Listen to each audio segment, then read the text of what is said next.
혹시 그런 날 없으세요? 어떤 날이요? 분명히 되게 바쁘게 살고 있거든요. 근데 문득 내가 지금 뭘 위해 이렇게까지 하고 있지? 뭐 이런 생각이 들면서 모든 게 확 무기력하게 느껴지는 날이요. 아, 있죠. 특히 주말에 막 실컷 쉬었는데도 월요일 아침만 되면 에너지가 완전 방전된 것 같은 그런 기분. 혹시 겪어보셨어요? 아, 정말 많은 분들이 공감할 이야기일 것 같아요.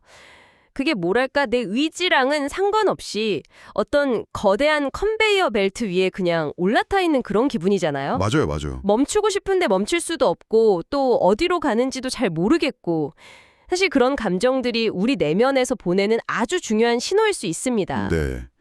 오늘 저희가 함께 파헤쳐 볼 자료가 바로 그 지점을 아주 날카롭게 짚어주고 있거든요. 아, 어떤 자료인가요? 한 커리어 조언가가 쓴 블로그 글인데요. 우리가 느끼는 이런 만성적인 무기력함이나 공허함, 이게 사실은 우리 내면의 본성이 지르는 비명일 수 있다. 이렇게 경고를 하고 있어요. 아, 본성의 비명이요. 여기서 정말 흥미로운 게 이 문제를 풀어가는 방식이에요. 심리학자 메슬로우의 이론이랑 우리한테도 아주 익숙한 소설이죠. 헤르만 헤세의 수레바퀴 아래서를 연결해서 설명하거든요. 맞아요. 전혀 상관없어 보이는 두 가지를 딱 엮어서 현대인의 마음을 들여다보는 거죠. 그렇죠. 그래서 오늘은 이 자료를 통해 우리가 왜 자꾸 지치는지, 내 안의 목소리를 무시하고 사는 게 왜 위험한지, 그리고 좋아하는 일을 찾는 게 어떻게 사치가 아니라 나를 지키기 위한 생존 본능이 될 수 있는지 한번 깊게 이야기 나눠보려고 합니다. 아마 당신에게도 꼭 필요한 이야기가 될 거예요. 좋습니다. 이 이야기의 단초를 제공하는 아주 강렬한 문장부터 시작해보죠. 자료에서 인용한 인본주의 심리학의 거장 에이브러햄 메슬로우의 책 존재의 심리학에 나오는 구절입니다. 네, 저도 이 문장을 보고 진짜 뒤통수를 한 대 맞은 것 같았어요.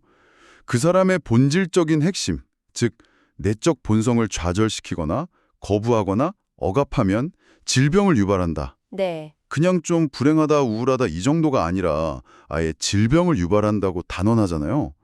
이게 그냥 심리적인 비유일까요?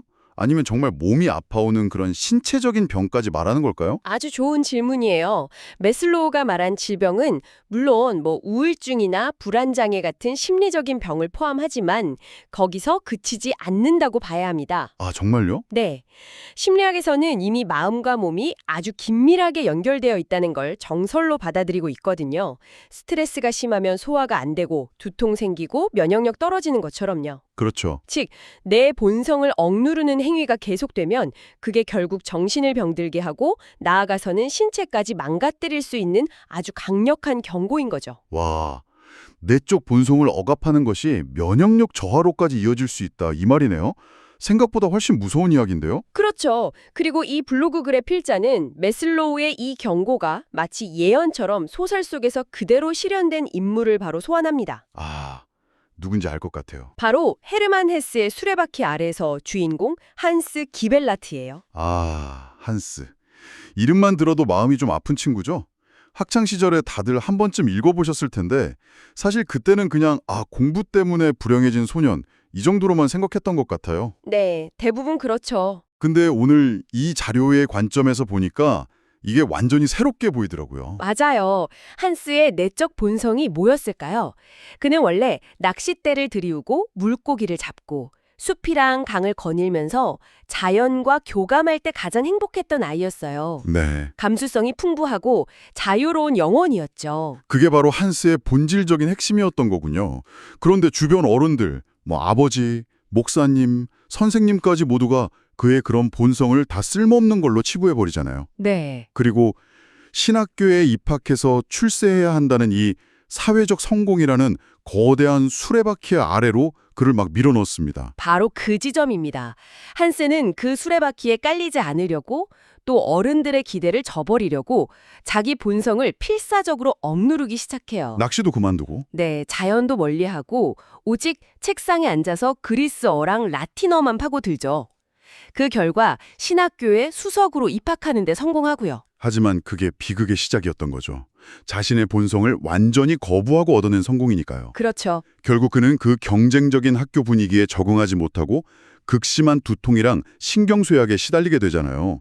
메슬로가 말한 질병이 그대로 나타난 거네요. 정확합니다.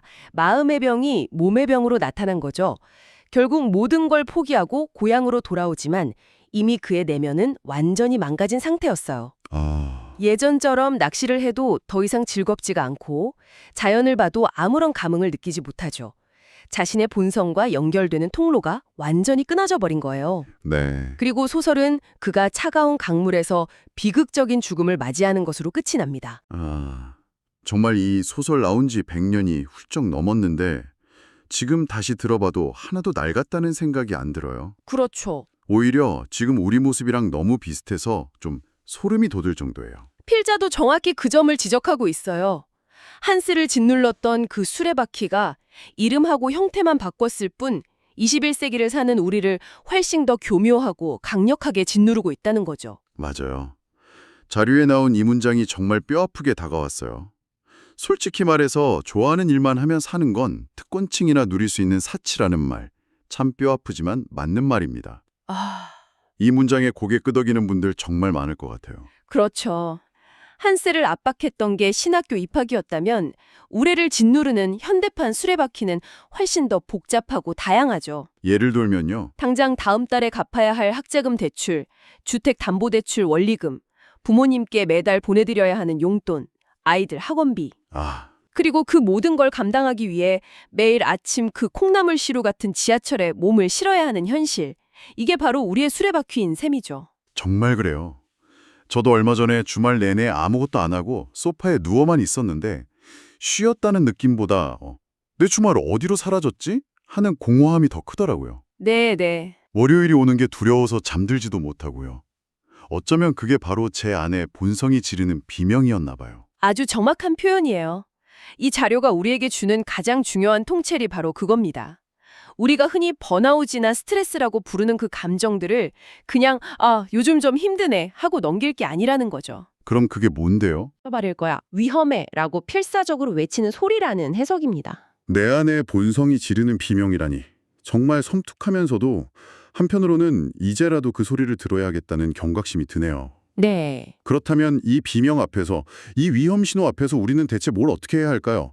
당장 회사를 그만둘 수도 없는데요. 그래서 자료의 필자도 조금은 무책임하게 들릴 수도 있지만 가장 현실적인 처방이라면서 해결책을 제시합니다. 그게 뭔가요? 바로 그 유명한 말, 하고 싶은 일을 하세요입니다. 아, 솔직히 하고 싶은 일을 하라는 말이 제일 무책임하게 들릴 때가 많잖아요. 그렇죠. 현실이 이렇게 팍팍한데 무슨 배부른 소리냐 싶기도 하고요. 또 어떤 분들은 내가 뭘 하고 싶은지조차 모르겠다고 말하기도 하거든요. 맞아요. 그래서 이 자료에서도 그 점을 분명히 하고 있어요. 이게 절대로 당장 사표 던지고 내 꿈을 쫓아 이런 의미가 아니라는 겁니다. 아, 그럼요. 핵심은 직업을 바꾸라는 게 아니라 시간을 되찾으라는 거예요. 하루 24시간 중에 온전히 나를 위한 시간, 내가 진짜 나다워지는 시간을 아주 조금이라도 확보해야 한다는 거죠. 퇴근 후 단 30분, 아니 10분이라도 좋다는 겁니다. 그렇게 생각하니까 조금은 현실적으로 다가오네요. 거창하게 자아 실현을 하는 게 아니라 그냥 내 본성이 숨 쉴 수 있는 작은 틈을 만들어주라는 의미군요. 바로 그거예요. 이 글에 나온 예시들을 보면 더 와닿을 거예요. 정말 소소한 취미 생활, 예를 들면 좋아하는 가수의 옛날 앨범을 처음부터 끝까지 집중해서 듣는 시간. 네. 혹은 주말에 동네 공방에 가서 서툰 솜씨로 나무를 깎으면서 작은 연필꽂이를 만드는 시간. 당장은 돈이 안 되더라도 먼 훗날 제2의 커리어를 위해 온라인으로 코딩 강의를 듣는 시간. 형태는 전혀 중요하지 않아요. 그러네요. 그런데 여기서 정말 중요한 원칙이 하나 있을 것 같아요. 그런 활동들을 선택하는 기준이요. 네, 아주 핵심적인 부분입니다. 자료에서도 강조하는데 그 선택의 기준이 절대로 외부에 있어서는 안 된다는 거예요. 외부라면 예를 들어 어떤 거죠? 이거 하면 남들이 멋있게 볼까? 이게 나중에 돈이 될까? 인스타그램에 올리면 좋아요 많이 받을까? 이런 생각들은 전부 배제해야 합니다. 이건 한스의 아버지가 한스에게 했던 것과 똑같은 방식의 압박일 뿐이에요. 와, 그러네요. 취미생활마저도 남의 시선을 의식하는 순간 그건 또 다른 수레바퀴가 되어버리는군요. 맞습니다. 그래서 기준은 단 하나여야 해요. 오직 내 마음이 반응하는가. 그 행위를 하는 동안만큼은 시간 가는 줄 모르고 누가 뭐라 하든 상관없이 즐겁고 온전히 나 자신으로 있을 수 있는가. 아, 바로 그 느낌을 따라가야 한다는 거죠. 설령 그게 남들 눈에는 아무짝에도 쓸모없어 보이는 일이라 할지라도요. 그 작은 시간들이 바로 내 안의 본성이 질식하지 않도록 숨통을 틔워주는 유일한 산소 호흡기인 셈입니다. 산소호흡기라는 비유가 정말 와닿네요. 결국 하고 싶은 일을 하라는 말은 성공을 위한 조언이 아니라 생존을 위한 처방이었군요. 네, 오늘 우리가 함께 살펴본 이 자료의 결론을 다시 한번 정리해보면 바로 그겁니다. 이제 좋아하는 일을 하는 것은 더 이상 경제적 여유가 있는 사람들의 사치품이 아니라는 거예요. 그게 아니라요. 오히려 억압된 본성 때문에 서서히 병들고 시들어가는 나 자신을 지키기 위한 가장 절실하고 본능적인 생존 단략이라는 거죠. 그러게요. 한스처럼 모든 게 망가진 뒤에는 너무 늦잖아요. 고향에 돌아온 한스가 예전처럼 낚시를 해도 아무런 기쁨을 느끼지 못했던 것처럼 내 안의 본성이 완전히 죽어버리면 그땐 어떤 즐거움도 느낄 수 없게 될 테니까요. 맞습니다. 그래서 이 자료의 마지막 문장이 더 큰 울림을 주는 것 같아요. 이렇게 끝을 맺거든요. 한스처럼 억압된 본성 때문에 시들어가기엔 당신은 너무나 소중한 사람입니다. 아마 이 글을 쓴 필자가 오늘 이야기를 듣고 있는 당신에게 직접 건네는 위로이자 응원일 겁니다. 오늘 이야기를 들으면서 어쩌면 당신의 마음속에서도 어떤 작은 목소리가 들려왔을지 모르겠어요. 나 사실은 그림 그리는 거 좋아했는데 예전에는 밤새워서 소설책 읽는 게 진짜 행복했는데 뭐 이런 아주 오래전에 잊고 지냈던 목소리일 수도 있고요. 만약 그런 목소리가 조금이라도 들렸다면 부디 외면하지 않았으면 좋겠습니다. 그게 바로 당신의 본성이 아주 오랜만에 용기를 내어 지르는 작은 비명일 테니까요. 그래서 오늘 이 이야기가 끝나면 잠시 남을 위한 의무나 책임을 내려놓고 오직 당신 자신을 위한 즐거움을 딱 하나만 떠올려 보는 건 어떨까요? 네. 거창하지 않아도 괜찮아요. 퇴근길에 제일 좋아하는 아이스크림을 하나 사 먹는 것, 자기 전에 딱 10분만이라도 좋아하는 음악을 듣는 것, 뭐든 좋습니다. 당신의 본성을 위한 작은 산소호흡기를 달아주는 거죠. 그리고 오늘 이야기의 시작점이자 어쩌면 당신의 삶에서 가장 중요한 이 질문을 스스로에게 다시 한번 던져보며 오늘 이야기를 마무리하면 좋겠습니다. 당신의 본성은 지금 안녕하십니까?